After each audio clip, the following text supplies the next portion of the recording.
인류의 역사는 투쟁의 역사입니다. 에덴의 선악과와도 같이 아담의 죄악으로 인한 사망의 유산과 그리스도의 십자가와 부활 사건으로 인한 생명의 유산 가운데에서 선택을 내려야만 하는 존재들이 바로 아담의 후손들, 인간입니다.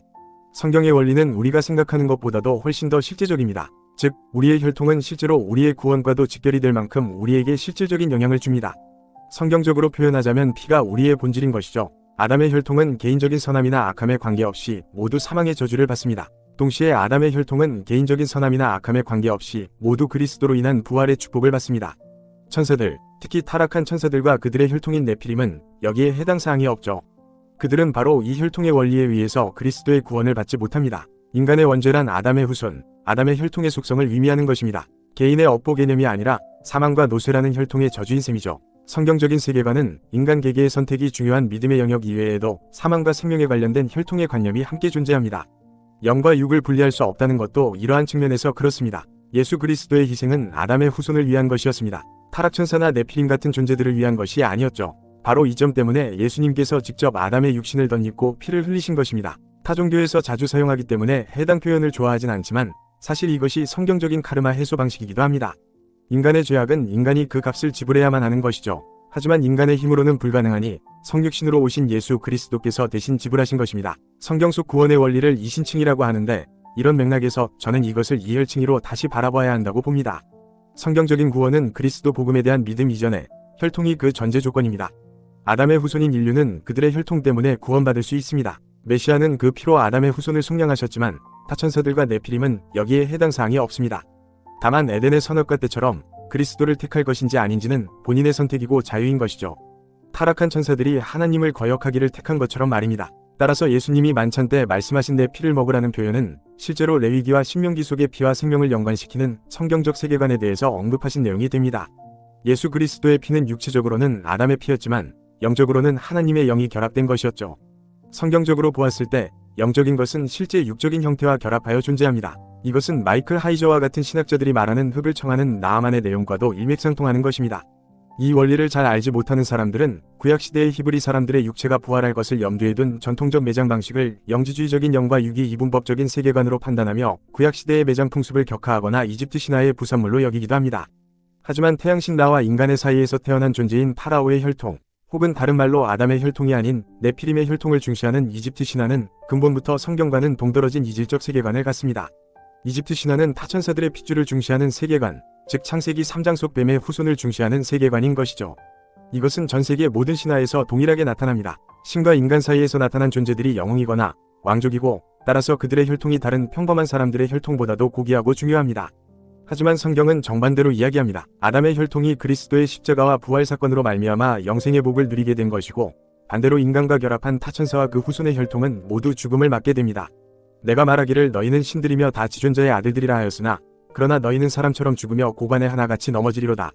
하나님은 신 엘로힘인 천사들이 사람처럼 죽게 될 것이라고 선언하십니다. 따라서 타천사들은 어쩌면 정말로 그들의 육신이 서서히 죽어가고 있는지도 모릅니다. 카린 윌킨슨 같은 외계인 납치 피해자들의 증언에서도 최근에 이러한 정황이 포착된 바 있죠. 북유럽 신화 속에서 등장하는 엘프나 지저세계의 다크엘프와 같은 개념의 존재들도 바로 여기서 파생된 것인지도 모르겠습니다. 엘프는 종종 영원히 사는 존재가 아닌 인간보다 훨씬 오래 살지만 결국은 죽는 존재로 묘사되기도 합니다. 이러한 맥락에서 드라큘라와 같은 흡혈귀의 모티브를 실제 타천사들의 일화에서 찾는 해석 방식도 존재합니다. 보다 영적인 혹은 보다 고차원적인 존재인 천사들에게는 인간의 피가 하나의 훌륭한 보양식이 되는 것이죠. 이렇게 파악해보자면 성경에서 피가 생명이다라는 말은 정말로 실제적인 표현이 됩니다. 따라서 그리스도의 피가 십자가 위에서 이 땅으로 쏟아진 것에는 단순히 상징적인 것 이상의 의미가 있습니다. 그리스도의 피가 실제 땅을 적셨을 때 거기에 결합된 하나님의 영이 그 피를 통하여 이 땅에 역사하신 것입니다. 그래서 하나님의 성령을 회방하는 것은 씻을 수 없는 큰 죄악인 것입니다. 아담의 죄악에 대한 값을 지불한 원리가 그리스도의 피와 연합해 있었던 성육신 속 하나님의 영과 연관되어 있기 때문이죠. 그리고 이 모습은 마지막 시대에 순교하는 성도들을 통해서 다시 한번 반복됩니다. 그래서 마지막 시대의 성도들을 상징하는 두 증인이 영적으로는 소돔과 애굽에 있으면서 동시에 그리스도께서 십자가에 못 박히신 곳에 있는 것입니다. 천년왕국의 아담의 육체 상태로 들어가는 인류의 값을 거룩한 성도들의 피를 통해 치르는 것이죠. 동시에 순결한 신부들의 피를 통하여 하나님의 영이 지구를 정화하시는 것입니다. 계시록 11장 속 두 증인의 순교와 부활의 모습은 그리스도의 모형 그 자체입니다. 그래서 이들이 3일 반의 시간이 지나서 부활을 하는 것이죠. 3일 만에 다시 살아나신 예수님처럼 말입니다. 해당 3일 반은 무적행에서 짐승이 올라온 이후의 사건이므로 다니엘서에서 말하는 한 일의 절반인 후 3년 반을 의미할 것입니다. 따라서 성도의 소망은 오직 예수 그리스도를 통한 부활이 됩니다. 그리스도 복음의 본질은 휴거나 천국이 아닙니다. 성경적인 그리스도를 통한 구원의 본질은 실제적인 몸의 부활입니다. 성경적인 부활은 예수 그리스도 안에서 죽은 자들이 다시 육체를 입어 되살아나는 것입니다. 십계명의 모세처럼 해당 몸에 영광스러운 광채가 깃들여 있을지 현재의 육체보다도 더욱 우월하고 초월적인 형질일지는 몰라도 한 가지 분명한 것은 우린 육체를 다시 덧입게 됩니다. 이번에는 아담의 저주가 사라진 썩지 아니할 처소 오이키테리언이죠. 그리고 부활한 그리스도인들은 해당 육신을 입은 상태로 아마겟돈에서 타천사들과 전쟁을 치르게 됩니다. 따라서 아마겟돈은 진짜 무기들로 싸우는 전쟁입니다. 다만 예수님께서 다 끝내시기 때문에 그때 부활한 사람들에게 정확히 어떤 역할이 있을지는 모르겠습니다. 천년왕국 이후로 무적행에서 풀려난 사탄은 오늘날처럼 영과 육이 이원화된 개념들을 활용해서 사람들을 선동하고 예수님과 하나님을 대적하는 곡과 마곡을 치르게 될 것으로 보입니다. 인간은 본질적으로 영과 육이 하나인 존재입니다. 영과 육이 이원론은 성경이 말하는 혈통의 원리와 동떨어진 관념입니다. 따라서 아담의 혈통을 모두 벗어던진 인간, 마치 테세우스의 배처럼 과도한 트랜스 휴머니즘 기술이나 마인드 업로딩, DNA 변형 시술 등을 통하여 인간이 아닌 다른 존재로 변해버린 모든 존재들은 성경이 말하는 구원의 조건에서 벗어나게 되는 것이죠. 이는 에녹서와 창세기 6장 속 천사들이 자신의 처소인 오이키테리언을 자기 멋대로 벗어던진 죄악과 근본적으로 동일한 죄악입니다. 노아가 당대에 완전한 자라고 불렸던 것도 그의 육체, DNA까지도 흠없이 보존되었기 때문이죠. 앞으로 트랜스 휴머니즘 기술이 정말로 현실화된다면 인간의 영을 육체와 분리해서 바라보는 비성경적인 관념들이 각종 재난으로 불구가 된 사람들을 도와준다는 훌륭한 목적의 인본주의와 함께 밀고 들어와 진리로 둔갑하게 되는 일들이 벌어지게 될 것입니다. 이러한 성경적인 혈통과 구원 간의 대척점에 존재하는 것이 진화론과 윤회입니다. 이 둘은 모두 인간이 다른 생명들과 동일하다는 관념을 우리들에게 주입한다는 것이 특징이죠. 즉, 해당 진화론과 윤회 속에서는 하이브리드인 네피림의 생명도 인간과 동일하게 소중하고 존중받아야만 하는 것이 됩니다. 이러한 관점으로는 여호수아서에서 나오는 가나안 족속 진멸의 배경이나 원리를 전혀 이해할 수 없죠. 진화론이나 윤회관 속에서 모든 생명은 잠재적으로 인간의 또 다른 모습일 수 있기 때문에 모두 인간과 동등하게 소중한 것이니까요. 이 개념은 초기 기독교 시절 이집트에서 형성된 영지주의, 에세네파를 거쳐서 성 어거스틴 신학에서 네피림을 부정하는 비초자연주의 관념과 함께 개신교 내부에도 들어와 있습니다. 영과 육을 분리해서 바라보는 관념 혹은 혈통의 원리를 원천적으로 부정하면서 이스라엘 민족을 현대의 교회가 완전히 대체했다고 바라보는 대체신학이 그것이죠. 현대의 알리아를 부정하게 만든 원흉이 바로 대체신학입니다. 또 서구권 사회에 만연한 반유대주의의 뿌리도 바로 대체신학입니다. 대체신학은 그리스도의 구원과 성경적인 혈통의 원리를 제대로 이해하지 못한 결과입니다. 대표적인 것이 아담의 죄악으로 인한 사망이죠. 이것은 개개인의 죄악과는 별개의 것으로 인간이 스스로 노력하여 씻을 수 없는 죄에 해당합니다. 예수님이 죄를 사하여 주사 신체적 장애를 치료받았던 복음서 속 많은 인물들도 결국은 나이가 차고 늙고 노쇠하여 죽음을 맞았습니다. 사망은 아담 한 사람으로 인해 나머지 모든 인류가 함께 그 대가를 치러야만 하는 혈통의 저주입니다. 예수님께서는 이런 인류를 대신하여 아담의 죄의 값을 본인께서 직접 흘리신 피로 지불해 주셨습니다. 그래서 예수님의 십자가와 부활로 인하여 나머지 모든 인류가 사망에서 생명으로 옮기게 되는 혈통의 축복을 받게 된 것이죠. 또 이스라엘의 초대 왕인 사울은 비록 그가 하나님을 떠나서 그의 촛대가 다윗에게 옮겨진 상황이었음에도 사울의 목을 베었던 아말렉 병사는 하나님의 기름 부음 받은 사람을 해한 죄로 처형당했습니다. 오늘날 타천사들에 의한 외계인 납치 같은 사건들이 특정 혈통을 중심으로 발생하는 패턴이나 영적인 존재들을 보게 되는 신기가 집안 대대로 전해져 내려오는 등 영적 세계는 철저하게 혈통의 원칙을 따릅니다. 성경적으로 피는 영과 육이 세계와 마찬가지로 단순하게 이원화해서 볼 수 있는 게 아닙니다. 따라서 하나님의 축복을 받은 이스라엘 혈통, 유대인의 DNA는 실제로 성경적으로 유의미한 것입니다. 이는 하나님의 언약이 함께하는 핏줄이기 때문에 그렇습니다. 이 약속은 파기된 적도 없고 이스라엘 민족이 예수 그리스도를 대적해서 없어진 게 아니라 도리어 하나님과의 언약을 저버려서 저주를 받게 된 유대인 혈통 속에는 하나님의 축복과 저주가 동시에 공존하는 상태인 것입니다. 때문에 유대인을 향한 하나님의 축복과 저주는 성경적인 혈통의 원리에 따라 지금도 여전히 그 핏줄에 흐르고 있습니다. 하나님이 유대인과 맺으신 모든 언약이 오늘날 무효하다면 그들은 더 이상 반유대주의에 시달릴 이유도 없습니다. 교회로 다 대체되었으니까요. 하지만 오늘날 반유대주의는 더욱 더 커져만 가고 있죠. 음모론을 파고든 반유대주의 정서도 마찬가지입니다. 오늘날 전 세계에서 펼쳐지는 모든 악행을 카발 탓으로 돌리는 것도 사실 어폐가 있습니다만 작금의 음모론 담론은 집요하게 유대인을 모든 악의 축으로 설명합니다. 실제 유대계 엘리트 계층이 저지르는 전 세계적인 만행을 정당화하기 위해 이런 말을 하는 것은 아닙니다. 다만 이러한 행위는 유대인 단독으로 행해지는 것도 아니기에 과도한 반유대주의 정서는 실제로 틀린 판단일 뿐만 아니라 하나님의 계획을 대적하게 만드는 근원이 됩니다. 카톨릭 말고도 개신교 내부에도 루터와 같은 인물을 통하여 이러한 관념이 오래전부터 들어와 있는 상태이죠. 이것이 대체신학이고 정확히 사탄이 위도한 바이기도 합니다. 참고로 루터가 승전에 사용했던 하얀 바탕의 장미 엠블럼은 현재 색깔만 바꿔서 장미 십자의 상징으로 쓰이고 있습니다. 여기에 대해서는 다른 영상에서 더 자세히 다룰 기회가 있을 것입니다. 이렇듯 유대인을 향한 증오의 연쇄는 여전히 유효합니다. 따라서 유대인 혈통 속의 축복과 저주는 단 한 번도 대체된 적이 없습니다. 마지막 시대에 유대인들이 가나안 땅으로 다시 모이게 되면 사탄은 곡과 마곡 전쟁을 통하여 이 증오스러운 메시아의 혈통을 다시 한번 지면에서 쓸어버리고자 자신의 모든 역량을 퍼부을 것입니다. 여호수아가 이끈 이스라엘 민족의 가나안 정복에 대한 보복 전쟁이 바로 에스겔서 속 곡과 마곡 전쟁이 되는 것이죠. 성경이 말하는 뱀의 후손과 여인의 후손의 투쟁사 관점으로 이 부분을 바라보지 않으면 절대로 이와 같은 해석에 도달할 수가 없습니다. 그리고 혈통의 저주로 인해 이스라엘 민족을 감싸고 있었던 갈대아의 영은 해당 곡과 마곡의 전쟁과 함께 무너지면서 이스라엘이 예수 그리스도를 진짜 메시아로 알아보는 눈이 열리게 되는 사건이 됩니다. 영적 세계와 물리적 세계가 결코 분리되어 있지 않다는 사실을 상기하시길 바랍니다. 나아만의 흙이 중요한 영적 세계의 매개였듯이 현재 이스라엘 땅도 이스라엘 혈통만큼이나 중요한 곳이며 영적 장소인 것입니다. 이스라엘은 혈통적 의미로도 실제 지리적인 의미로도 결코 교회에 의해서 대체된 적이 없습니다. 만약 이스라엘을 오늘날 교회가 완전히 대체했다면 이러한 사탄의 증오는 모두 그리스도인이 받아야 합니다. 따라서 에스겔서 속곡과 마곡의 이스라엘도 현대의 교회가 대신해야 합니다. 많은 대체신학 목회자들이 유대인의 축복을 교회가 받았다고 하는데 이스라엘을 교회가 완전히 대체했다면 에스겔서의 곡과 마곡의 재난도 교회가 대신해야 맞는 것입니다. 교회가 하나님의 축복만 냉큼 받아 챙기고 저주는 유대인에게 몰아주는 일은 성경적 혈통의 원칙에 위배됩니다. 따라서 오늘날 이스라엘을 교회나 크리스천으로 대체했다고 해석하는 방식은 전혀 비성경적인 개념들이 되는 것입니다. 바로 이런 점들로 인해 알리야는 지극히 성경적인 운동입니다. 오늘날 허울뿐인 유대인 혈통에 집착하는 근본주의 목회자들의 맹목적인 유대인 추종이 절대로 아닙니다. 오히려 가장 성경적으로 하나님의 뜻을 행하는 일에 해당됩니다. 물론 개 중에는 실제로 맹목적인 목회자들이나 선교단체도 있겠지만 하나님은 그러한 사람들까지도 다 활용하셔서 말세의 계획을 성취하십니다. 거기까지가 하나님의 계획입니다. 그러니 가짜 시오니즘, 아슈케나지 유대인 같은 지식으로 알리야 운동 전체를 폄하하는 것은 자칫 자신의 얄팍한 지식에 의지해서 하나님이 이끌어가시는 마지막 시대의 계획을 비웃고 회방하는 일이 될 수도 있음을 명심하시길 바랍니다. 나더러 주여 주여 하는 자마다 다 천국에 들어갈 것이 아니요 다만 하늘에 계신 내 아버지의 뜻대로 행하는 자라야 들어가리라. 특히 한국의 장로교 및 주요 교단은 오늘날 신천지와 같은 대체신학의 괴물들을 가리켜 세대주의의 폐해로 몰아세우기 바쁜데 오히려 이런 사이비들은 대체신학의 폐해로 정의되어야 맞습니다. 하지만 정작 신천지 같은 이단을 단죄하는 한국의 주요 교단들도 하나같이 대체주의를 정통교리로 내세우기 때문에 정작 악의 핵심인 대체신학 부분은 놔두고 건너뜁니다.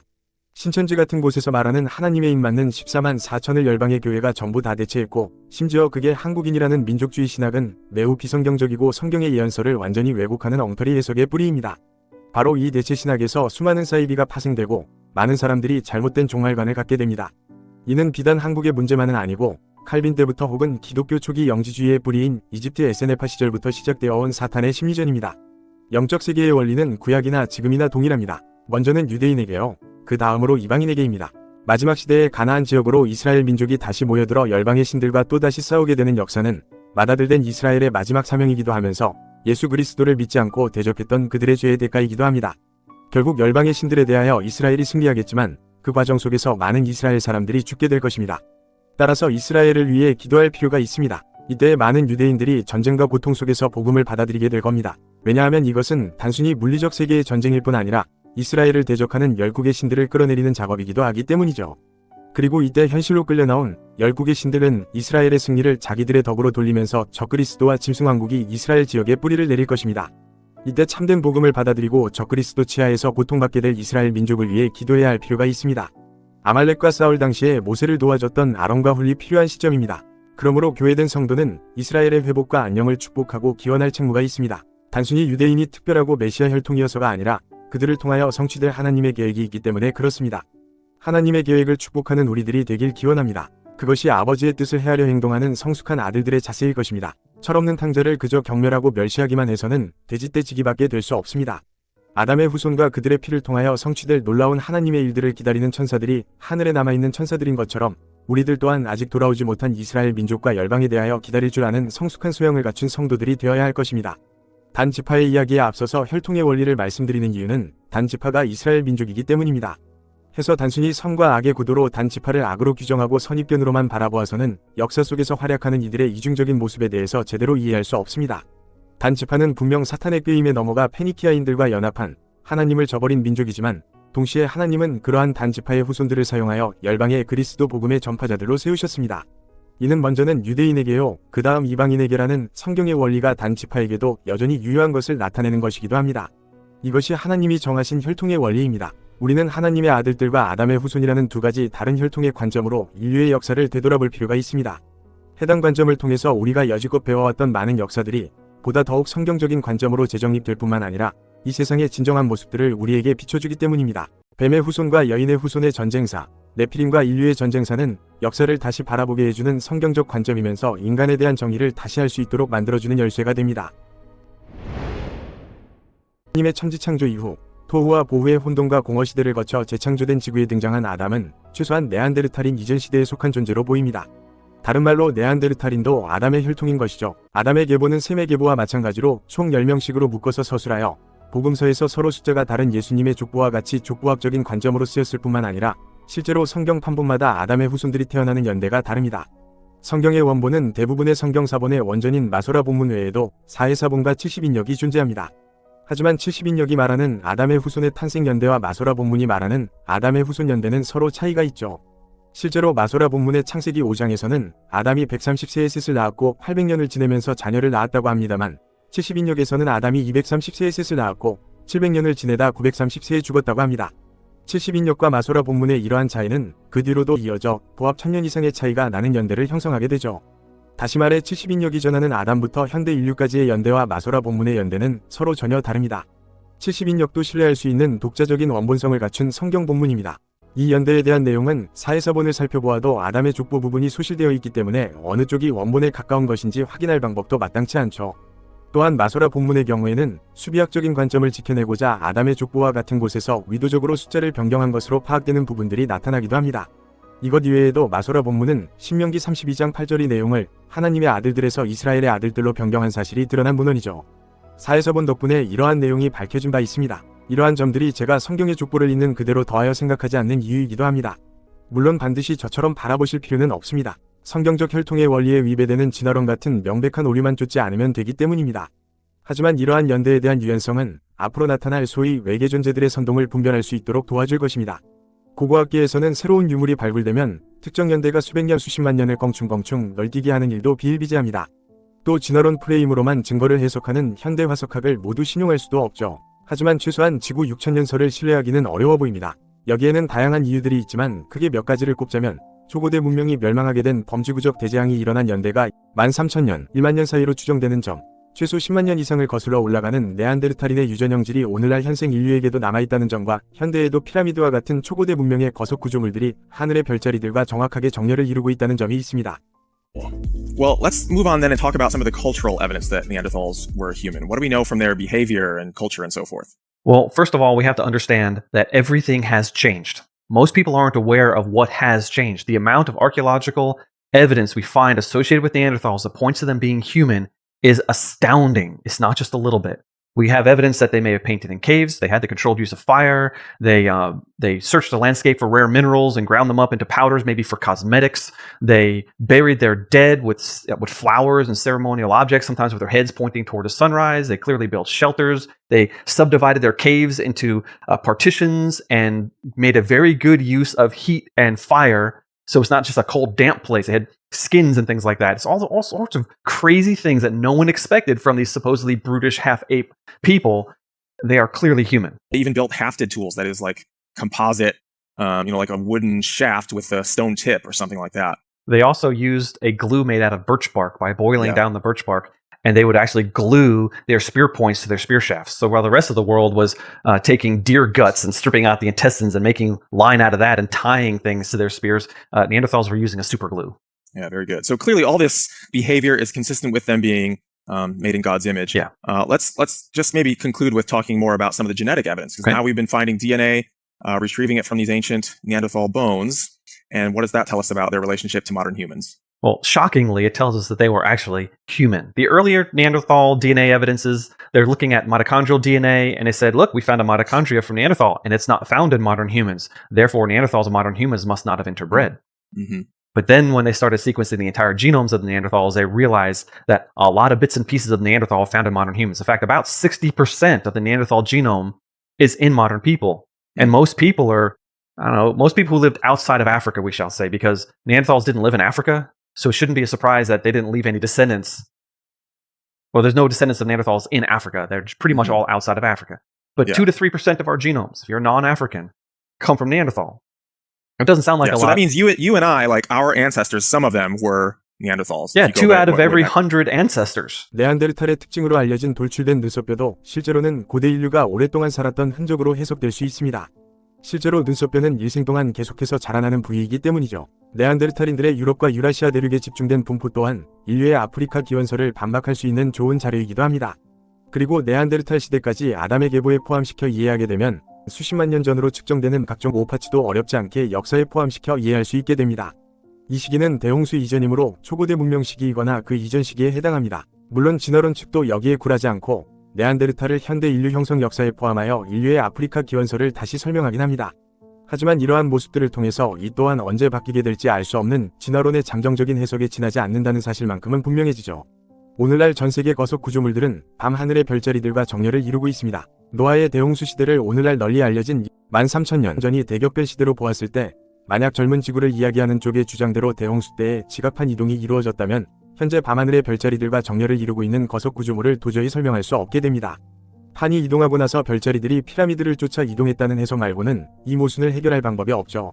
그게 아니면 피라미드 같은 거석 구조물들이 대홍수 이후에 건설되었다고 파악해야만 합니다. 이상의 사실들을 놓고 보면 대홍수 시기에 지각판 이동이 이루어졌다는 해석도 정확한 해석이 아님을 알 수 있습니다. 지각판 이동은 대홍수보다도 훨씬 이전 시기에 발생한 것이며 따라서 천지 창조 이후 혼돈하고 공허하도록 지구가 파괴된 이후에 다시 회복되는 기나긴 시간적 갭이 있다고 해석하는 편이 자연스럽습니다. 이러한 혼돈의 시대에 지각판 이동이 이루어졌다고 보아야 거석 구조물들의 연대와 앞뒤가 맞게 됩니다. 또한 세계적인 거석 구조물들은 단순히 거인을 위해서 지어진 건축물이 아닙니다. 실제로 이곳을 탐험한 티모시 알베리노, 스티브 케일 같은 크리스천 고고학자들은 아메리카 대륙의 샥사이와만 같은 거석 구조물들의 통로의 폭이나 계단의 단차를 비교해보면 실제로 거인을 위해 지어진 구조물과 사람을 위해 지어진 구조물들로 나뉘어 지어졌음을 알 수 있다고 전합니다. 따라서 거석 구조물이 무조건 거인을 위한 건축물이라고 보는 것은 부정확한 견해입니다. 또한 이집트 피라미드에는 돌이 깔끔하게 깎여나가다가 마치 도중에 공사가 중단된 것처럼 깎이지 않은 돌들이 그대로 방치되어 있는 부분을 찾을 수 있습니다.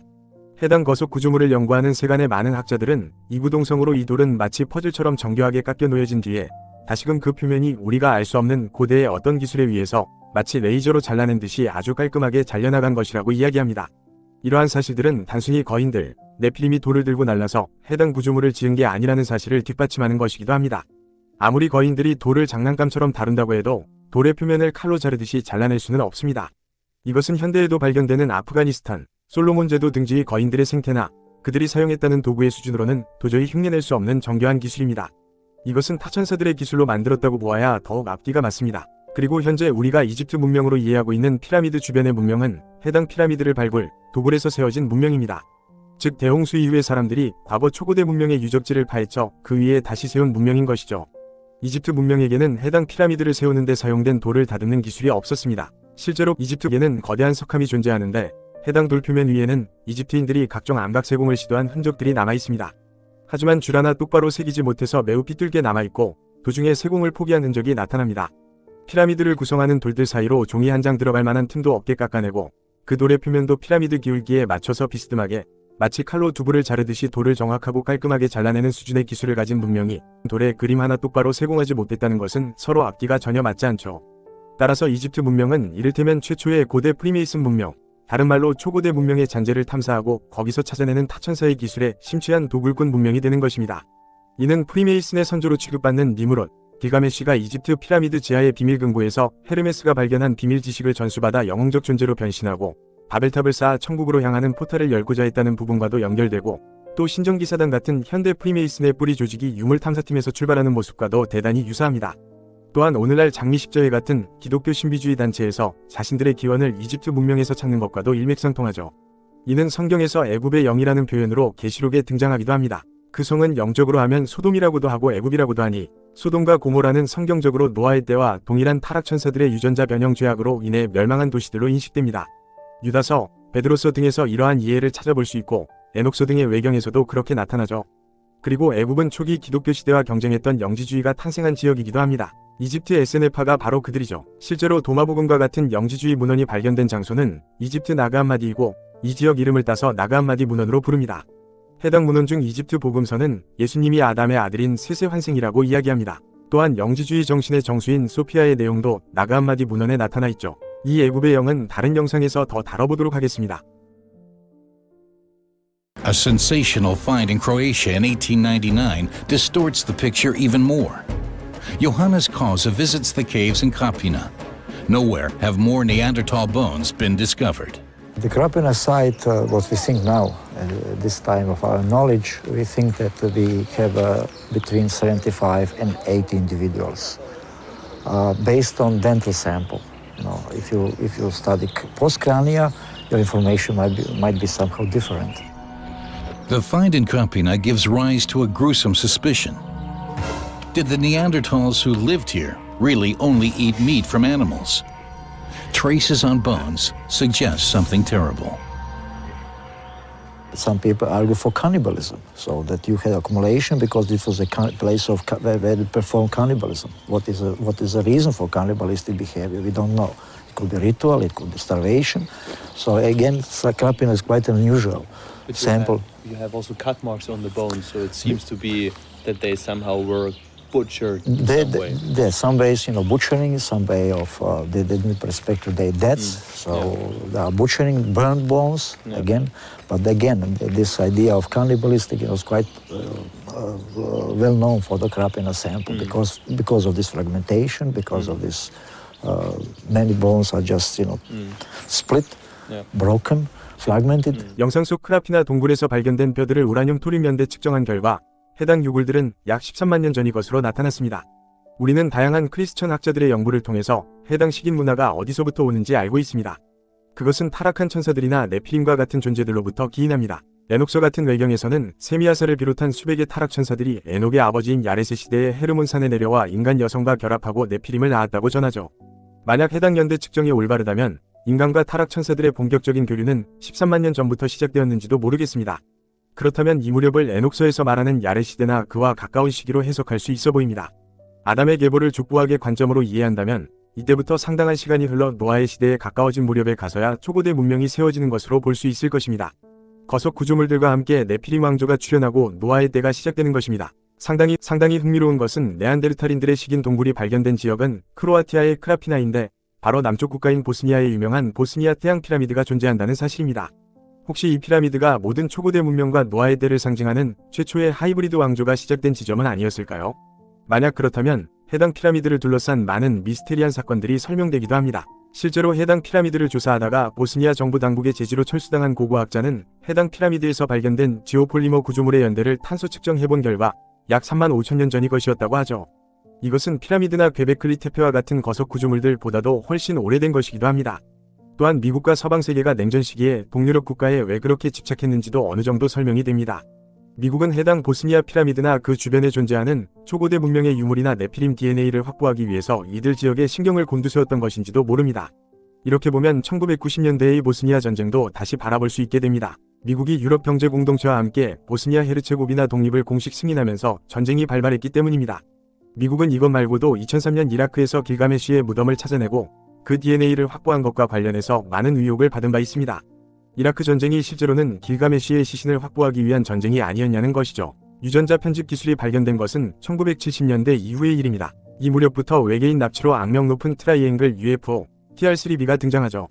이것은 대표적인 역설계 UFO 피닉스 라이트의 초기 모델이기도 합니다. 보스니아 전쟁, 이라크 전쟁 모두 이러한 유전자 편집 기술이 발견된 이후의 일들입니다. 상당히 위미심장합니다. 한국도 앞선 네피림 DNA 채취 사례들과 궤를 같이하여 김대중 정부 시절에 금강산 개발과 함께 북한 체제가 좀 더 연명할 수 있었던 것으로 추정되는 사건이 존재합니다.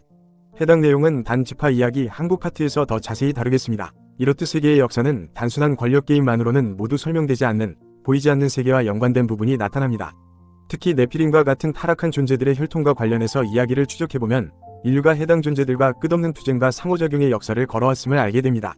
성경은 바로 이 혈통전쟁을 우리에게 전하는 책입니다. 당시에 신할왕 아므라벨과 엘라살왕 아리옥과 엘람왕 그돌라오멜과 고임왕 디다리, 소돔왕 베라와 고모라 왕 비르사와 아드마 왕 시납과 스보임왕 세메벨과 벨라 곧 수알왕과 싸우니라. 성경은 인류가 벌이는 최초의 전쟁을 그돌라오멜 왕의 전쟁으로부터 시작해서 묘사합니다. 이는 성경에서 처음으로 소개되는 인류의 전쟁입니다. 왜 하필 이 전쟁을 자세히 전했을까요? 아브라함의 조카 롯이 납치된 전쟁이어서? 물론 그것도 한 가지 이유겠습니다만 해당 전쟁에는 그보다 좀 더 깊은 내막이 존재합니다. 그돌라오멜이 전쟁을 진행한 민족들의 이름을 살펴보시면 하나같이 신명기와 여호수아서에서 네피림과 연관된 민족들로 등장한다는 사실을 알 수 있게 됩니다. 제14년에 그돌라오멜과 그와 함께한 왕들이 나와서 아스드롯 가르나임에서 르바 족속을, 함에서 수스 족속을, 사회기라다임에서 엠 족속을 치고 호리 족속을 그 산 세일에서 쳐서 광야 근방 엘바랑까지 이르렀으며 그들이 돌이켜 엠미스바 곧 가데스에 이르러 아말렉 족속의 온 땅과 하사손담 아래 사는 아모리 족속을 친지라. 르바 족속, 수스 족속, 엠 족속, 호리 족속, 아말렉 족속, 아모리 족속 등 모두 하나님께서 여호수아에게 전멸시키라고 명령하신 족속들이죠.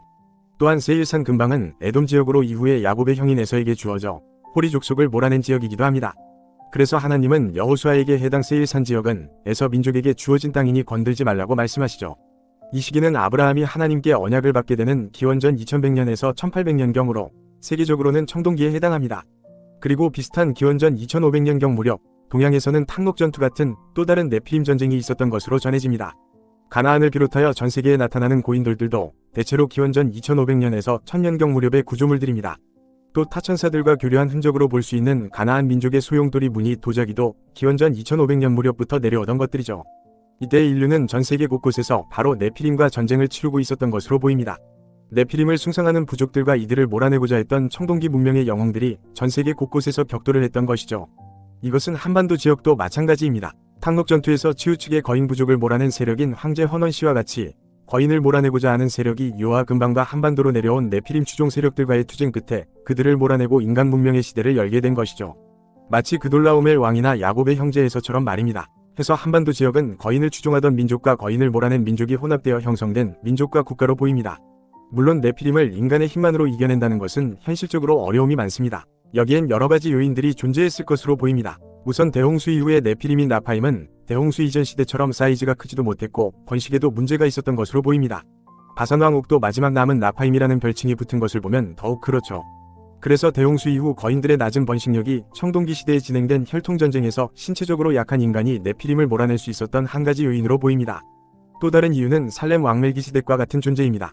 해당 인물은 대단히 미스터리한 존재인데요. 이 인물이 정확히 무엇이었는지에 대해서는 다양한 해석들이 존재합니다. 혹자는 멜기세덱에 대하여 사용된 지극히 높으신 하나님의 제사장 같은 표현이나 히브리서에서 예수님을 가리켜 멜기세덱의 반차를 따른 제사장으로 표현하는 내용들을 토대로 멜기세덱이 구약시대의 인간의 모습으로 이 땅에 오신 예수 그리스도였을 것이라고 해석하기도 합니다.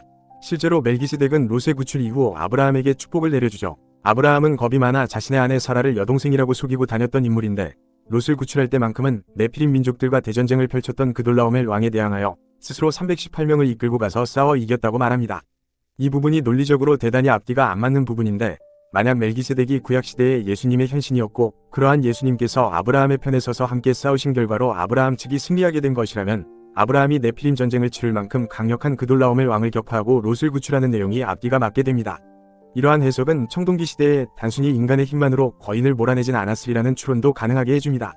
예수님께서 직접 천사들을 지휘하시며 세계 곳곳의 거인들을 몰아내셨던 것이죠. 이와 같은 해석은 마이클 하이저가 구약에서 나타나는 여호와의 사자를 예수님으로 해석하는 방식과도 궤를 같이 합니다. 즉 이스라엘 민족이 가나안에 입성할 때에 예수님이 그들과 함께 요단을 건너 가나안의 네피림을 쓸어버리신 겁니다.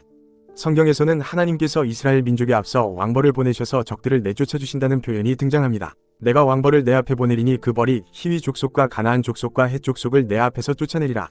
내 하나님 여호와께서 또 왕벌을 그들 중에 보내어 그들의 남은 자와 너를 피하여 숨은 자를 멸하시리니 내가 왕벌을 너희 앞에 보내어 그 아모리 족속의 두 왕을 너희 앞에서 쫓아내게 하였나니 너희의 칼이나 너희의 활로서 이같이 한 것이 아니면. 해당 표현의 원문은 말벌이고 독특하게도 이 표현은 히위 족속, 가나안 족속, 헷 족속, 아모리 족속의 두 왕 등 모두 이스라엘 민족이 네피림 족속과 싸울 때에 사용되었습니다. 바로 이 왕벌이 구약 속 여호와의 사자로 해석되는 부분입니다. 예수님이 오시기 이전까지 유대교에 존재했던 하늘의 두 권세 사상이 바로 이 내용이죠. 인자 같은 이가 하늘 구름을 타고 와서 옛적부터 항상 계신 이에게 나아가 그 앞으로 인도되매 예수께서 이르시되 네가 말하였느니라 그러나 내가 너희에게 이르노니 이후에 인자가 권능의 우편에 앉아있는 것과 하늘 구름을 타고 오는 것을 너희가 보리라. 예수님이 이 말씀을 인용하셨을 때 대제사장 가야바는 옷을 찢으면서 신성모독이라고 외치며 예수님을 사형에 처해야 한다고 합니다. 또 구약에서 여호와의 사자가 아브라함, 모세와 만나 말씀을 나누는 부분을 살펴보면 해당 인물들이 마치 하나님 본인과 대화를 나누는 듯이 묘사합니다. 즉 여호와께서 인간의 모습으로 이 땅 위에 나타나신 것은 구약시대 유대교 내부에서는 상당히 보편적인 해석이었던 것이죠. 다시 네피림을 내쫓는 왕벌의 해석으로 돌아와서 스가랴 14장에는 짐승표를 받고 아마겟돈에 모여 싸우는 존재들이 서로를 공격하는 장면이 나타납니다. 그날에 여호와께서 그들을 크게 요란하게 하시리니 피차 손으로 붙잡으며 피차 손을 들어칠 것이며, 또한 네피림의 영인 귀신들도 예수님을 마주쳤을 때 예수님을 두려워하며 다음과 같이 이야기하죠. 회당에 더러운 귀신 들린 사람이 있어 크게 소리 질러 이르되 아나사렛 예수여 우리가 당신과 무슨 상관이 있나이까? 우리를 멸하러 왔나이까? 나는 당신이 누구인 줄 아노니 하나님의 거룩한 자니이다. 이러한 관점에서 예수님은 네피림의 천적, 말벌이 되는 것입니다. 실제로 단 지파의 상징은 단 지파 출신 사사였던 삼손의 사자와 벌굴 일화에서 비롯된 벌이기도 합니다. 프랑크 왕실에서 해당 벌인장을 사용했었고 그것이 프랑스 왕가 플레르드리스의 기원이죠. 장미와 벌은 초기 장미 십자의 엠블럼이기도 합니다. 그리고 외계 납치 피해자들이나 채널러들의 증언을 토대로 타천사들과 네피림이 텔레파시를 주로 사용하는 것을 알 수 있습니다. 이러한 특성을 현대적으로는 흔히 하이브 마인드와 같이 표현하기도 합니다. 이런 관점으로 스가랴 14장에서 서로를 죽이는 혼란에 빠진 사람들의 상태를 다시 해석해보자면 아마겟돈에 모인 네피림 후손들과 짐승표를 받은 사람들의 텔레파시 기능에 엄청난 혼선이 생겨 패닉에 빠져서 서로를 죽이는 장면으로 해석할 수 있을 것입니다. 그리고 이와 같은 해석을 다시금 가나안 정벌 당시 네피림들에게 적용해보면 예수 그리스도의 등장으로 대혼란에 빠져 서로를 공격하는 네피림들의 모습을 떠올릴 수 있습니다. 이렇게 해석해보면 출애굽 이후 가나안 정벌은 청동기에서 철기로 넘어가는 시기에 전 세계적으로 네피림의 대부분이 정리된 결정적인 사건으로 볼 수 있게 됩니다. 가나안에 직접 오신 예수님의 모습을 전 세계의 네피림들은 텔레파시 등을 통해서 파악하고는 대혼란에 빠진 것이죠. 그리스 신화의 사이클롭스, 북유럽 신화 속 외눈박이 오딘, 신라 지역에 전해지는 외눈박이 거인의 섬 등 눈이 하나인 거인에 대한 전설은 세계적으로 나타나는데요. 전 세계적으로 나타나는 이들 외눈박이 거인들의 기원도 가나안 정복 당시 네피림들이 예수님을 마주친 사건과 연관해서 해석해 볼 수 있습니다. 네피림은 반인 반천사의 존재로 보다 영적인 존재에 가깝습니다. 이런 타락한 존재가 예수님의 광채를 직접 보게 되면 설령 그것이 텔레파시 같은 위식 공유를 통한 목격이었다고 할지라도 그들의 눈과 신경에는 엄청난 부담이 되었을 것입니다. 당시 거인들은 내가 타들어가는 듯한 고통에서 해방되고자 자신의 눈을 찔러 해당 텔레파시 기능을 담당하는 손가채를 파괴했던 것은 아닐까요? 또는 이때 패닉에 빠진 네피림들끼리 스가랴 14장의 예언 내용처럼 서로를 공격하여 외눈박이가 되거나 불구가 되었을지도 모르겠습니다. 이렇게 보면 프리메이슨이 왜 외눈박이와 외파를 자신들의 상징으로 삼는지 이해가 됩니다. 그들은 자신들의 기원을 타락한 천사와 그들의 후손인 네피림의 혈통에서 찾고 있는 것입니다. 화 있을진저 양떼를 버린 못된 목자여 칼이 그의 팔과 오른쪽 눈에 내리리니 그의 팔이 아주 마르고 그의 오른쪽 눈이 아주 멀어버릴 것이라 하시니라. 해당 외눈박이의 악한 목자는 프리메이슨의 전시한 호루스의 눈을 말하는 것이기도 합니다. 상당히 긴 이야기이기 때문에 다음 영상에서 더 자세히 다루겠습니다. 프리메이슨에서 중요하게 바라보는 33위 숫자도 네피림을 기원으로 볼 수 있습니다. 여호수아 12장에는 이스라엘이 죽인 가나안 왕의 명단이 등장합니다. 모두 31명이죠. 거기에 민수기에서 모세 시절에 죽인 바산 왕 옥과 아모리 왕 시온을 더하면 모두 33명이 됩니다. 또한 프리메이슨의 성지이며 에녹서에서 세미아사가 200의 천사들과 내려온 헤르몬산은 북위 33도, 동경 35도에 위치하는데 경도의 기준이 되는 자오선을 과거부터 영국 그리니치와 경쟁해왔던 파리 자오선 기준으로 바꿔보면 북위 33도, 동경 33도가 됩니다. 지금도 헤르몬산 정상에는 유엔기지가 건설되어 있으며 민간인 출입을 통제하고 있죠. 헤르몬산은 타천사들이 인간의 딸들과 합하여 네피림을 낳은 유전자 변형 죄악의 그라운드 제로입니다. 또한 헤르몬산은 페니키아의 본 고장인 두로와 시돈 근방이고 페니키아라는 단어는 피닉스의 어원이기도 하죠. 시돈의 아버지는 함이 아들인 가나안입니다. 그리고 시돈부터 그랄과 가자 지구까지가 가나안의 영토였습니다. 이들이 단 지파와 연합을 하여 오늘날 프리메이슨 조직과 유럽 메이슨 왕실 혈통의 기원이 됩니다. 그래서 유럽 왕실에서 독수리가 그들의 주요 상징이 된 배경에는 바로 페니키아의 상징인 불사조가 있는 것입니다. 또한 텔레파시 기능을 담당하는 것으로 추정되는 손가채도 척추뼈 33개 위에 위치하고 있죠. 네피림과 타천사들의 주요 의사소통 수단이 해당 손가채를 사용한 텔레파시이고 프리메이슨 및 각종 오컬트와 외계인 종교, 뉴에이지에서 해당 손가채를 통한 명상을 중요시하는 것을 보면 이들이 대체 누구와 그토록 연결되고 싶어 하는지 이해가 됩니다. 메이슨 혈통에게 33이 중요한 숫자인 이유는 바로 이러한 이유들 때문입니다. 그리고 예수님의 십자가 사건 당시의 나이를 33세로 해석하는 방식도 카톨릭 시절부터 내려오는 만큼 이러한 영향을 받았을 것으로 추정됩니다. 예수님의 십자가 사건 당시의 나이는 학자들마다 36세나 40대로 추정하기도 하는 등 실제로 정확하게 알려져 있지 않습니다. 다시 가나안 정복 이야기로 돌아와서 이렇듯 예수님의 가나안 정벌 해석은 고인들이 특히 많이 몰려있는 한반도 지역에서 거인이 자취를 감추게 된 경위를 우리들에게 짐작할 수 있도록 해줍니다. 거인의 개체수가 인간에 비해 아무리 열세였다고 해도 한반도 지역에만 4만 개를 넘게 고인돌을 만들 만큼 많은 수의 거인들을 청동기 시대의 무기를 들고 싸워 이긴다는 것은 현실적으로 불가능합니다. 이들이 한반도에서 자취를 감추게 된 어떤 결정적인 계기가 필요하다는 것이죠. 그리고 이는 아마도 가나안 지역에 직접 오셔서 네피림들을 심판하신 예수님의 네피림 정벌과 연관이 있어 보입니다. 세계적인 고인돌 분포를 살펴보면 유라시아 대륙 해안가 끝자락에 집중되어 나타나는데요. 네피림 부족들은 청동기 내내 천사들과 예수님에게 쫓겨 땅 끝자락까지 왔고, 그렇게 모여든 장소에서 다시금 네피림 개체수를 늘려서 노아의 때를 반복하기 위한 반격을 준비하고 있었던 것 같습니다. 북유럽, 프랑스, 인도, 한국 등의 장소들이 이 반격을 위한 주요 거점들이었고요. 하지만 가나안 땅에 직접 이스라엘 민족을 이끌고 나타나신 예수님에 의하여 그동안 준비해둔 네피림은 사실상 반신불수 상태가 되어 모든 계획은 수포로 돌아가고, 네피림으로 노아의 때를 되풀이한다는 사탄의 계획은 모조리 분쇄된 것이죠. 그리고 이때부터 사탄은 계획을 전면 수정합니다. 하나님의 선택받은 민족을 타락시키고 자신의 혈통을 뒤섞은 존재로 만들어 인간들 사이에 숨어 들어가서 인간 사회를 자신의 원하는 방향으로 끌고 가는 비밀 결사 체제로 전환하는 것이 그것입니다. 에덴 동산의 하와가 사탄의 유혹을 받아 어리석은 선택을 했던 것과 마찬가지로 하나님의 택함을 받았으면서도 이때의 어리석은 선택으로 잘못된 길을 들어서게 됐던 민족이 바로 단 지파입니다. 청동기에서 철기로 넘어가는 시기에 유라시아 대륙과 아메리카 신대륙에 이르기까지 전 세계에 걸쳐 출몰했었던 고대의 프리메이슨이 바로 단 지파의 정체입니다. 이 역사는 뱀의 후손과 여인의 후손의 투쟁이라는 거대한 혈통전쟁의 연장선 속에 존재합니다. 다음 시간에는 단 지파의 타락과 고대 히브리 민족의 디아스포라에 대하여 살펴보겠습니다.